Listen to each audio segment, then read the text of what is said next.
ആനപ്രേമം എന്ന പേരിൽ കേരളത്തിൽ നടന്നുകൊണ്ടിരിക്കുന്ന എന്തുതരം പ്രേമമാണ്? തികച്ചും അപകടകാരിയായ ആൾക്കൂട്ടത്തിനകത്ത് നിൽക്കുമ്പോൾ വലിയ തോതിൽ അസ്വസ്ഥതയുള്ള ഒരു ജീവിയെ കൊണ്ടുവന്ന് എഴുന്നള്ളിച്ച് നിർത്തിയിട്ട് വേണം നമുക്ക് ആഘോഷിക്കാൻ എന്ന് കരുതുന്ന ഒരു മനസ്സിൽ നിന്ന് വളരേണ്ട കാലമായില്ലേ?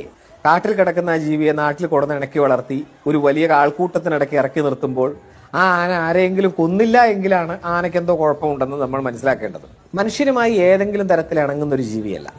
പൂർണ്ണമായും വനത്തിന്റെ അന്തരീക്ഷത്തിൽ 70-ൽ പരം കിലോമീറ്റർ വനത്തിലൂടെ നടക്കുകയും അതിനകത്ത് സ്വതന്ത്രമായി സഞ്ചരിക്കുകയും ചുറ്റുപാടുമുള്ള മുളങ്കൂട്ടങ്ങളിൽ നിന്നും മറ്റു പലതിൽ നിന്നും അതിന്റെ ഭക്ഷണം കണ്ടെത്തുകയും ഒക്കെ ചെയ്യുന്ന രീതിയിലാണ് ആന എന്ന ജീവി നിലനിൽക്കുന്നത്.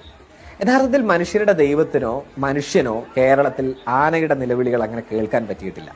ആന ചെവിയാട്ടുന്നത് താളത്തിനാണ് എന്ന് കരുതുന്ന മനുഷ്യർ വരെ ഇപ്പോഴും ഭൂമി മലയാളത്തിലുണ്ട് എന്നുള്ളത് വിചിത്രമായൊരു വസ്തുതയാണ്. ആന ചെവിയാട്ടുന്നത് അതിന്റെ ചൂട് നിയന്ത്രിക്കാനാണ്.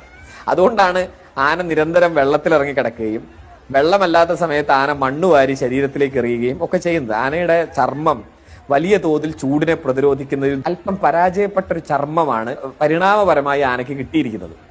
ഈ മദപ്പാട് യഥാർത്ഥ ആനകളുടെ പ്രജനനത്തിന്റെ ഒരു സമയം, ഒരു ജീവിയുടെ ലൈംഗിക ജീവിതത്തെ, സ്വതന്ത്രമായ ജീവിതത്തെ പൂർണ്ണമായും വിലക്കുന്നു. ഒരു ആധുനിക സമൂഹം എന്ന നിലയ്ക്ക് ഒരു ജീവിയെ നിങ്ങൾ എങ്ങനെയാണ് കാണുന്നത്? രണ്ടു തരത്തിലാണ്. ഒന്ന്, ആ ജീവിയോട്